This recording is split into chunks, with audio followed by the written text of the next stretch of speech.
Hi friends, routine video தான் பார்க்க போகிறீங்க. இன்றைக்கி எப்பயும் போல் எழுந்திரிச்சு 4 மணிக்கே விளக்கெல்லாம் ஏற்றிட்டு மேலேயே முனீஸ்வரங்கிட்டே விளக்கு ஏற்றிட்டு சரி டி நகர் பெருமாள் கோயிலுக்கு போகலான்னு சொல்லிவிட்டு காலையில் 6:30 மணிக்கெலாம் நானும் எங்கள் மாமியாரும் போயிட்டு சூப்பரான 2வது தரிசனம். 6 கால் பூஜைன்னு 8:30 மணி வரைக்கும் நடக்கும். 2வது தரிசனம் சூப்பராக பார்த்தோம். கூட்டம் நிறைய இருந்தது.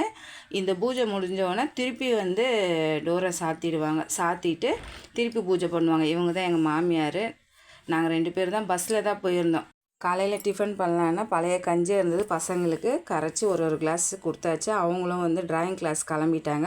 அப்படியே சமையல் பண்ணலான்னு சொல்லிட்டு சாதம் வேக போட்டு முருங்கீரை வாங்கிட்டு வந்திருந்தோம். அதையே ஆஞ்சிட்டு பொரியலுக்கு மணத்தக்காளி வத்த குழம்பு வச்சுட்டு முருங்கீரை பொரியல் பண்ணோம், கேரட் பொரியல் பண்ணோம், அப்பளமும் பொரிச்சிட்டு தக்காளி ரசம் வச்சோம்.